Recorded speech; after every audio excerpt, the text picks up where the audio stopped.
সবাই চেষ্টা করছে, যেহেতু আমরা আসলে খেলাধুলার মানুষ না, আমরা আসলে যে জায়গা থেকে কাজ করি জায়গা থেকে। তো এটা আমাদের সব থেকে বড় যেটা আমার মনে হয়েছে যে একসাথে আমরা অনেকগুলো মানুষ আছি একে অপরের। তো এটা মজার বিষয় যে আমরা সবাই একসাথে খেলতে পারবো, এবং এটা আমার মনে হয়েছে একটা পরিবারের মধ্যে সবার সাথে দেখা হচ্ছে, সবাই একসাথে মাঠে খেলবো।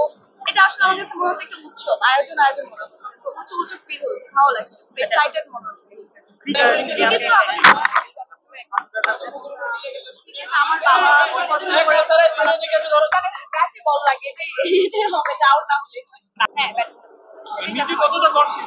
আমি অনেক কনফিডেন্ট, আমি আসলে ভালো লাগে আমার এই টাইপের কাজটা, এগুলোতে অংশগ্রহণ করতে। ছোটবেলা থেকে আমি অনেক চঞ্চল, খেলাধুলা করতে পছন্দ করি। তো হোপফুলি যে ওভার কনফিডেন্ট কি কেউ পাইলে কি ডুবিয়ে দিবে কিনা? না, ওভার কনফিডেন্ট না, কনফিডেন্ট।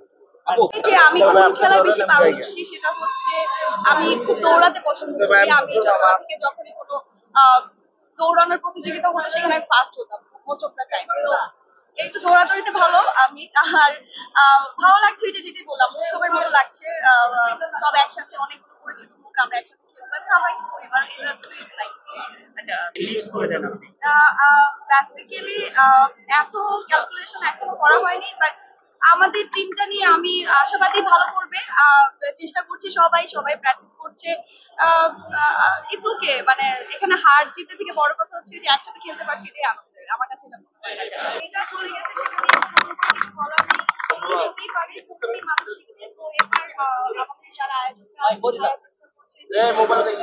হয়েছে গত খেলাতে, এবার যাতে না হয়, হোপফুলি ভালো একটা ম্যাচ হবে। এবং এটা আসলে আমাদের জন্য বিশাল আনন্দের, এবং আমরা সবাই এটাকে এনজয় করবো এবং এটাকে শেষ করবো, এটা থ্যাংক ইউ।